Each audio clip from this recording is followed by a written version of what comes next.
Hey everybody, welcome out to the replay. This is part of EQN Sports, all driven by Holiday Auto Group. I am DruStew, and I'm getting to sit next to my heroes right here again, Jake Barnes, Clay Cooper. Gentlemen, welcome out, and I wish we'd had the microphones on here a minute ago.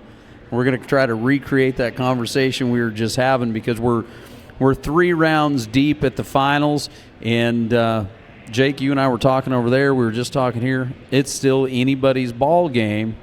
But Clay might think he sees something shaping up a little bit. What say you, buddy? Well, it's easy to sit on the couch and make predictions. Right. But, from having experience here, it doesn't seem to really come into play until there's just so many factors that can happen. Mm-hmm. And like Clay said earlier, it's already starting to make a little bit of a shape, but, there's some twists and turns that can still happen. And yeah, absolutely. Clay, what do you think? Yeah, I think it's starting to shape up. The cream's rising to the top. Mm-hmm. The 3 teams that's in the top of the average, I kind of expected to see that. Mm-hmm. And like Jake said, anything can happen, but those are really good teams, and they have a good game plan, and it looks like they're going to stick with it. And if they do, they can make the runs over and over again. Yeah. So the teams that we're talking about right there on top that you guys are mentioning right there. So right now, as I shovel through my homework right here, there's 6 teams that have 3 of them down. The guys that you're talking about on top are Andrew Ward and Jake Long. They're on top right now. Those guys are 23-3. Then Clint Summers and Jade Corkle, and then Caleb and Junior. So those are the three teams that are on top right now out of the 6 that have caught. But And we were talking about the guys that don't reach a lot, Andrew Ward, Clint Summers. But then Lightning got a couple rounds under his belt already. Like you say, that crystal ball would be awful handy, wouldn't it? Yeah. Well, there's 2 ways to make money here. Right, and a lot of it. You can go fast, and you can win the big money, or you can place along and win the big money at the end in the average, which is going to give you the best chance at the gold buckle. Yeah.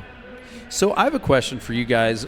Looking back on your 7 titles, was there, Jake, we talked about it the other day, the first time you guys had a commanding lead coming in. Was there, take me to the year that it was this is going to sound completely wrong, but like the biggest fight to win the gold buckle. Was there one of those years where it was like we really had to go at them all? You know what I'm trying to say? I'm totally messing up. Was there a year that was really, man, everything had to go right for us to win the finals? Was there a year? 5 of the 7. Really, Clay? It was a knife fight. Really? Yeah. And several of our championships, we come in 20 or 30,000 behind, and the go-rounds only paid $5,000-6,000 a man. So we were way behind. And this guy just turned up the heat and just was going at him, and we were making the runs, and we was able to pull it off. Yeah. Jake? And then one year we came in and we had a pretty good lead, and we almost blew it too. So the opposite happened. Yeah. So Yeah. It's really unpredictable.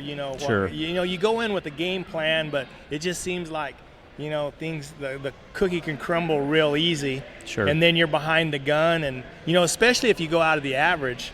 Yeah. Then you have to rely on winning them go rounds. Yeah. You know, like we talked on the last show, Speed and Rich, they won a couple world championships. They went out on the first steer.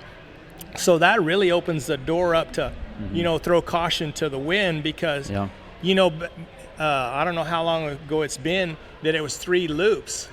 So you could 3 loop one. Well, now that it's just 2 loops, you know, there's not going to be that many guys catch all 10 steers. So, you know, you're still in the hunt in the average, you know, even catching 8 and 9 steers, you know, you might only win 4th or 5th, but I always say that the average is what's going to determine the world championship probably. Sure.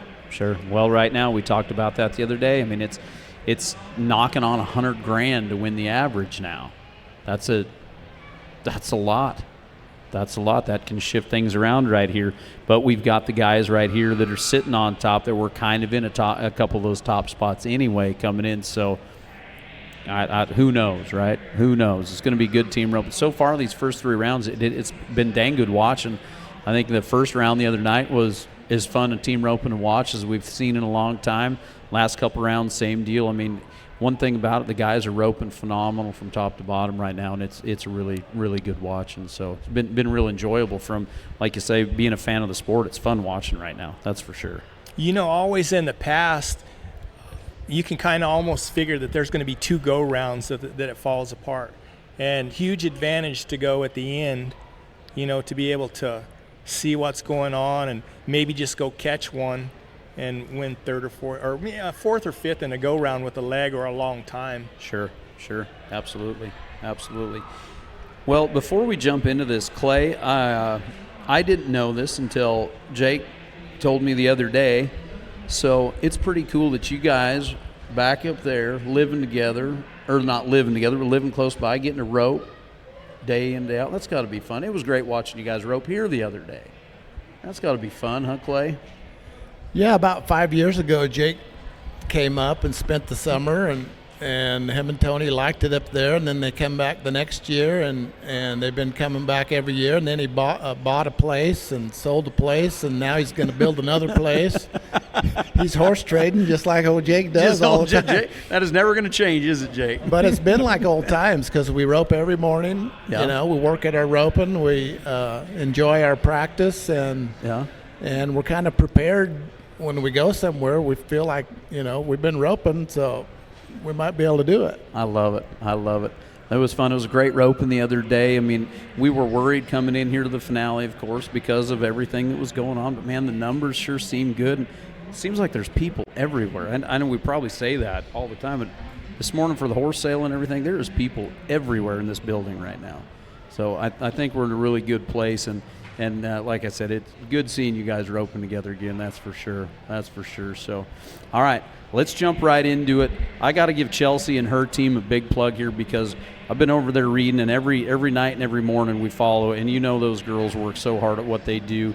They've got a great breakdown, a cheat sheet on Team Roping Journal on kind of looking at, and they were talking to Nick Sartain the other day, last night talking about how everything looks, and it's a great article. I invite everybody to go look at it if you're a fan of Team Roping and kind of see after last night, how everything's kind of breaking down and looking. But let's go ahead and jump right in. We're going to take a look at these runs right here. We're going to start it off with the Graham boys. We had a tie, 3.8 right here. Everybody split 29,000, or they all got 29,177. We had Dawson and Dylan, Lighton and Caden for their second round, Colton Schmidt, Jonathan Torres, Caleb and Junior were fourth, Andrew and Jake at fifth, and Derek McGay, Coulter Todd got them a piece right there.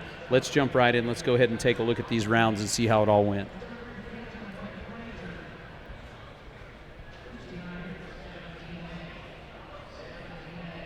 That was a good shot. It was set up from, you know, the header going at him and nailing him right there, and then the heeler finished it off.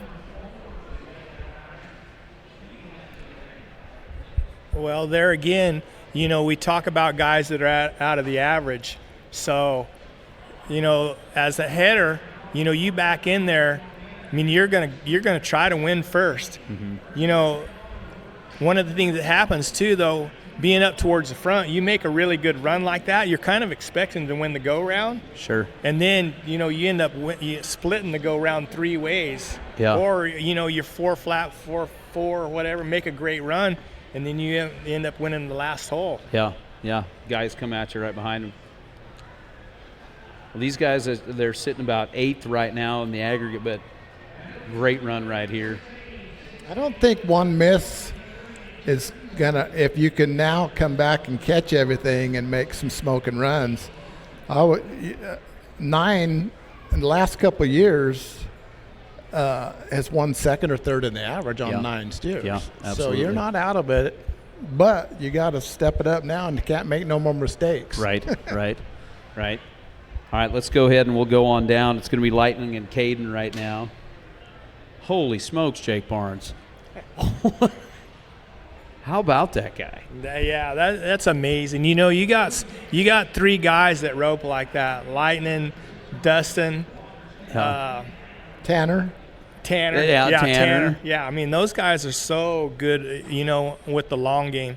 And that was really steer fortunate. stumbles Steer right there. stumbled right there. So that can really throw you off course too, but great run. Man. And That's a strong steer. Yeah, I was going to say that steer was no day off. Yeah. A lot of these steers are like that, though. These steers are strong and running. That was a convenient little stumble there, though, wasn't it? Yeah, what kind of convenient stumble, put our horns right back up where they need to be? Like, yeah, no kidding. That healer went off. Oh, man. Mr. Profili, he can do it. We were talking, Clay, and I mean, so hard for those guys to get up there with that much rope out of there. You got to have guys reaching like that. Like you say, that little stumble can be kind of help that heel horse get a step right there, huh? Absolutely. Take it every day. Man. Yeah, great and those healers, they've got to throw. Yeah. They've got to be up there because, the header runs out of room and gets stuck over in that corner. You get a terrible flag. So Sure. Man, that was a great run right there. Those guys are so pumped.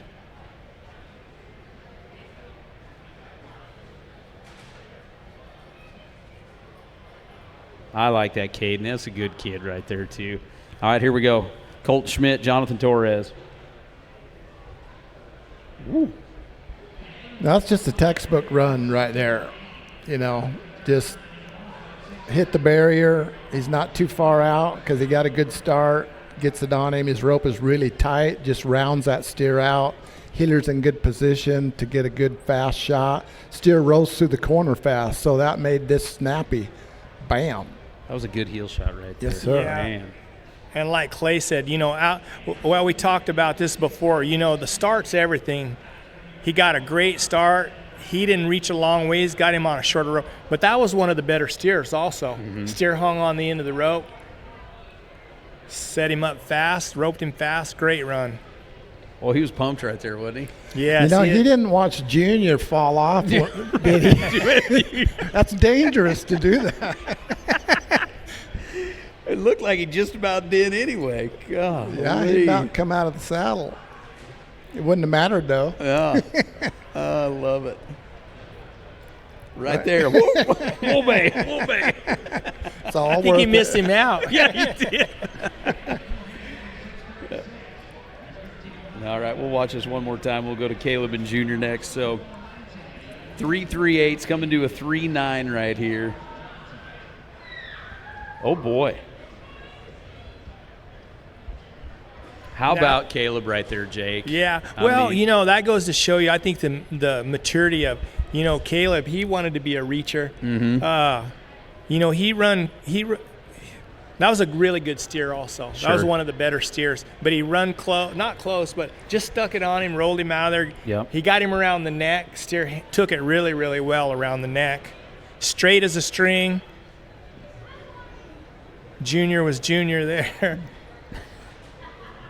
It looks like they could do that all day long. All day long, doesn't it? But like you say, look at the difference in Lightning's run, and they're just 1/10 off of each other right there. The difference between this, that's a layup for Caleb right there. Yeah. Yeah, that's a repeatable run. You can make lots of runs like that. It's controlled. Yeah, nothing about that looked out of their comfort zone at all, did it, Clay?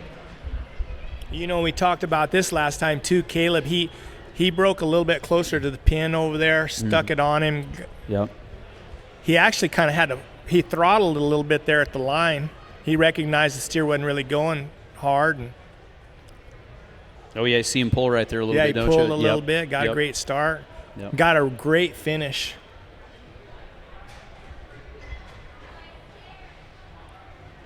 All right, we're going to go down here. It's going to be Andrew Ward, Jake Long right here. Now, they're 4 flat.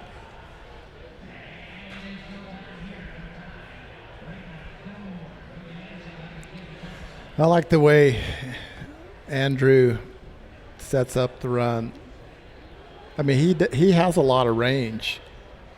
I mean, that wasn't he threw some rope, but he goes out the front and he keeps trying to set the run up after he throws his rope. Yeah. And he's handled all 3 of them the same. And so Jake's getting the same look every time. You give him that look every time, he's going to do exactly that. Jake, talk about the importance of that one step down the arena. I mean, they're 4 flat right there, and it just softens it up just a little bit. And that's like I was telling you that Trevor was talking to Chelsea the other day, and then just doing it the right way right there. Well, you know, Andrew's always roped pretty wide, but roped and just kind of headed out nice and easy. And, you know, one of the things that about the average, you know, he's no stranger to the average here. You know, he broke Clay and I's record, you know, with Buddy probably 3 years ago. Yeah, 3 or 4 years ago. Yeah, yep. And so I think Andrew's a really, really smart roper. Yep. He sets the steer. You know, a lot of guys, when they reach, their horses drop, and those steers hit really hard. But when he ropes, he just pushes out in front of them and just rolls them steers around there and gives Jake a real easy look. And Jake likes to throw fast anyway. Yep. So Yep. steer run a good pattern, just a half step over to the left. Great finish. You know, it's really important that them head horses finish. Yeah. Great finish. I like runs like that because, again, if the run is controlled and repeatable, then, I mean, you just have the confidence that you can just do it over and over and over again. Yeah. You're not in a bind. Yeah. And, Clay, that's got for the mental side of it, the mental game of roping, we all know how important that is. I mean, things happen to us when we get in a jam, but to have that confidence, it's got to just build on it, and it gives you round after round when you get there, and that's got to help. You know, that mental game transfers down to how a rope goes on, and like you say, you just know we can do it over and over and over again. And here these guys are right here. You know, I mean, that looks just another thing too. You know, Andrew, if they had to back in there and they need to make a 3-second run, he can let it roll. Yes, also. he can. Yeah. Yes, he can. Absolutely. But I think a little maturity with him too. You know, he was a little bit of a reacher. You know, go at him there for several years, but he's toned his deal down a little bit. And Clay, I love how Jake Longheel steers. I have always loved how Jake Longheel steers, and like he can fire on him. He looks pretty when he ropes him. He's always seen the fast shot, and he's always kind of challenged himself to get up there and go for it. And I've always liked the way I like heelers that are aggressive. Aggressive. Yeah. He is aggressive. I always struggled with that myself. And I always practiced to try to be aggressive. Yeah. But you know, some guys just kind of have that in their nature. And I always had to work at it, but that's just Jake Long. That's just Jake Long. Yep. And it looks like he's riding a really, really good horse. Really good horse. Yeah. And that goes to say, you know, on the head side and the heel side both. You know, it takes such a special horse for this arena. Them horses got to be strong back up that wall and be able to finish. And Andrew's horse finished really well there.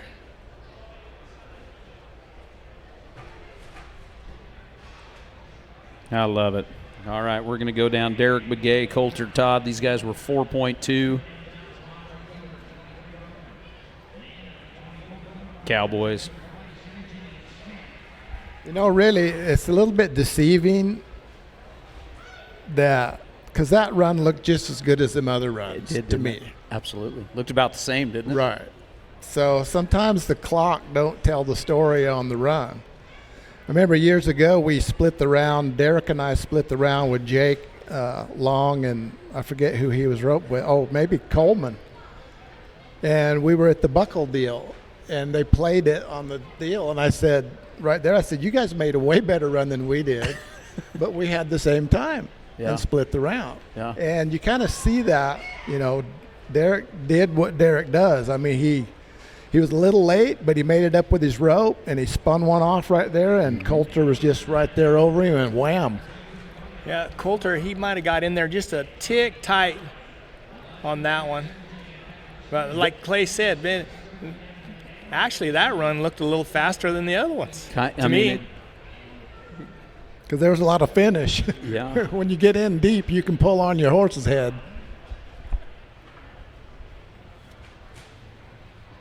Gets it on him good right here. That might be the only difference right there, is that he was just a little in there tight, like you say, and that one click of the ticker right there, and that's it. But what Derek's a great run. horse really got a good finish.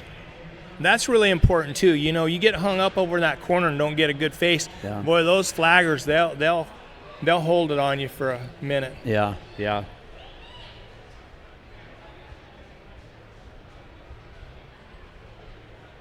Well, I tell you what, fellas, no matter what, just being a fan of team rope, it's good watching. It is good watching this year.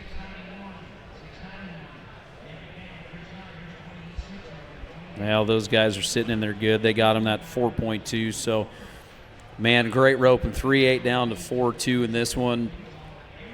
And, we've talked about all the standings and all that, guys. We're 3 rounds deep, and all I know is it's been some good watching, and we've got a lot of great roping left, and got the open roping going on right here. We're going to go over it. I think we've got knocking on 80 teams here at the Riata Open. This is going to be a good team roping as well, and it's fun right now. I tell you what, the older we get, the more appreciative we are for everything when it comes to family and kids and life and all that stuff, and this game. And being able to sit here with you guys, I'm just kind of going off on a tangent here, but it's so awesome to be in this game right now. It's so fun to watch our friends down at the Thomas and Mack go be 3.8 and then be able to come down here and do these shows and have this fun and talking about these guys that are going to win. Caleb Driggers has an opportunity to win $1 million this year. How about that, Clay? How about that? A team roper winning $1 million in a year. Yeah, that's phenomenal. I mean, who'd have thought that, huh? Yeah, the money's gotten so good. I wished it went as far as it did 20 years ago. But yeah, right. They do too, right? They do too. Oh, man. But you sure can't complain about the money nowadays. Yeah, yeah. What do you guys have left? Anything left here at the World Series? I got 3 days left. Yeah, the 13 finale, 12 finale, 11 finale. Gotcha. Who are you roping with in those, Clay? I am roping with Sam Livingston in the 13. I'm roping with kid from home, Nick Nalter, in the 11. And I'm roping with Patrick O'Brien in the 12. I'm heading in the last 2 ropings. Gotcha. How about you, Jake? Are you done, or you got a few left? No, I'm rope. I got 4 more days. Oh, you got 4. You are entered up. Yeah, I'm entered up all the way down to the number 10 roping. I'm heeling in the 10 and the 11. You're heeling in the 10 and 11. Yeah. Gotcha. Yeah, I mean, this is a special time for team roping. Rodeo fans and, the guys roping at the NFR, but this is amazing time for all ropers. Yeah. For Clay and I mean, this is our NFR. I mean, we rope all year long, heading and heeling for the opportunity to, have a chance to win $150,000 in one day or, $200,000. Yeah. So it's we're still really involved in the game, preparing and trying to get ready for this and getting partners and all that stuff. There's a whole process to this World Series Open, isn't it? I mean, really, like you're saying, there's so many guys now that they're not going to give you these team ropens here, especially with this many teams. Like, guys got to go work at it and make it happen for sure. I mean, yesterday that 14 roping was outstanding. The 13.5 roping, I mean, they were out in the warm-up rope, or not warm-up roping, but in the bloomer open. There's 300-plus teams in that 13 roping. And did you guys see how that shook out yesterday? Oh, yeah. With Coulter Butters? Oh, yeah. How about that deal? Kid comes back and wins the finale heeling. That's what we're all dreaming about. And then comes back and wins it like he did. $117,000 in a 14 and a 13. That's right. That's doing it. Couldn't believe it. Well, that's life changing for a young Right. a young man in his career. Right? I'm telling you, training some horses and just hoping for a shot to make a business, and you go do something like that. We were sitting up here doing the recap shows, and we were just waiting for that roping to get over. And Brian and I looked down at our phones, and we're like, "Wait," because you look at it, and you're like, "Wait, am I looking at that the right way?" This kid, we just interviewed him here a minute ago, comes back and splits him another $88,000 after splitting $147,000 or something. So, yeah, it's a whole lot of fun. Well, he might be getting a number change Monday morning. yeah. Oh man, there's a lot of guys that come out here going, well, I wonder how this number is going to last for next year. But, well, it's a lot of fun, guys. I appreciate you being here. Good luck for the rest of the week. I'm sure we're going to hang out here a few more times. I told Jake earlier, now I'm going to have to interview you separately, though. But I want you to come up and see me at the desk for the big money. How about that? And you got a couple opportunities. We can get both of you up there. So, good. Love it. All right. Good luck, guys. Appreciate you being here. Well, everybody, make sure you log on and watch. We've got the Regatta Open going on right here at the Ariat World Series, the Team Roping finale, and it is a whole lot of fun. We've got 4 full rounds and a short round. You can go to wstroping.com, check out all the action there. And we're going to be kicking out all the highlights on EQN Sports, driven by a Holiday Auto Group throughout the entire week. And remember to go Team Roping Journal and check out these articles, because that's where we're getting all our behind-the-scenes stuff if you're following the NFR as well. We've got a whole lot more coming to you from the South Point here at the Ariat World Series of Team Roping finale. I'm DruStew. We'll catch all of you in a little bit.